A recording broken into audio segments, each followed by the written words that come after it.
تقریر کیا تھا انتخابی جلسے میں، اور حزب روایت ہماری ہر تقریر کو ٹی وی پر دکھاتے کہ اویسی نے پھر سے ایک متنازع بیان دے دیا۔ میں شکریہ ادا کرتا ہوں ٹی وی والوں کا کہ آپ مجھے دوسری پبلسٹی دے رہے ہیں۔ میری ٹی وی کے ذمہ داروں سے گزارش ہے کہ ذرا نگینے والوں کی محبت بھی دکھا دو، دکھا دو، اور تم یہ سمجھتے ہو بعض لوگ بی جے پی سے وابستہ لوگ یہ سمجھتے کہ اویسی کی تقریر پر تنقید کرنے سے کچھ ہو جائے گا۔ میں ان کو ذمہ داری کے ساتھ بتا رہا ہوں کہ میرے عزیز دوستوں اور بزرگوں، میں اتنا پڑھا لکھا تو نہیں ہوں جتنا ہمارے ٹی وی کے لوگ پڑھے لکھے ہیں، میں اتنا پڑھا لکھا تو نہیں ہوں جتنا ہمارے وزیر اعظم پڑھے لکھے ہیں، بالکل میں صحیح کہہ رہا ہوں، میں اتنا قابل تو نہیں ہوں جتنا ہمارے دشمن ہیں، مگر اتنا تو پڑھ لکھنا جانتا ہوں کہ ہندوستان کا سنویدھان اور کانسٹیٹیوشن کیا کہتا ہے۔ اور میرے عزیز دوستوں اور بزرگوں، میں نے علی گڑھ کی تقریر میں کہا تھا کہ میں تامل ناڈو کی عوام کو سلام کرتا ہوں کہ انہوں نے اپنی تہذیب کی حفاظت کے لیے منظم ہو کر، متحد ہو کر، ہزاروں لاکھوں کی تعداد میں نکل کر پرامن طریقے سے اپنی گلی کنڈا کی تہذیب کی حفاظت کی۔ بتائیے کون سی بری بات ہے اس میں؟ کون سی بری بات کے ہر بات میں نے کہی؟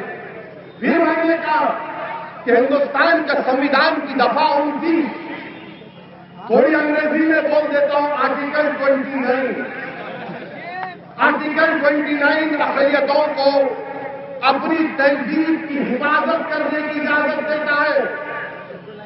مجھ پر تنقید کرنے والوں کبھی سنویدھان پڑھ لو، میری لڑائی سنویدھان میں جو حق کیا وقت حاصل کرنا ہے، یا نگینا میں جو ہزاروں کی تعداد میں لوگ بیٹھے ہوئے ہیں، یا جہاں تک میری آواز پہنچ رہی ہے، میری لڑائی کسی مذہب کے خلاف بھی نہ رہے گی انشاءاللہ تعالی۔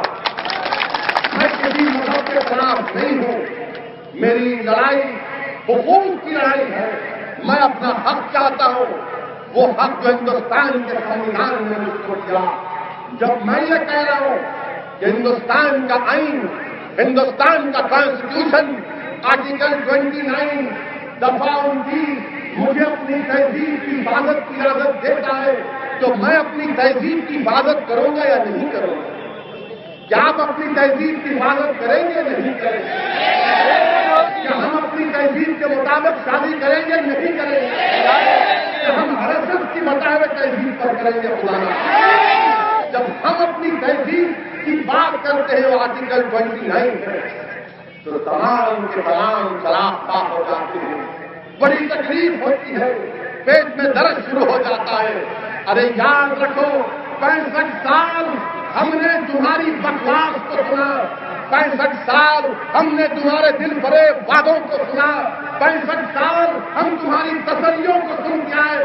آج کا نوجوان، آج کا ذمہ دار، آج کا بزرگ اب تمہاری بات کا جواب دینے کے لیے ان لوگوں کی طرف سے ان کا ایک غلام کھڑا ہوا ہے جن کا نام اویسی ہے۔ اور میرا جواب کیا ہے؟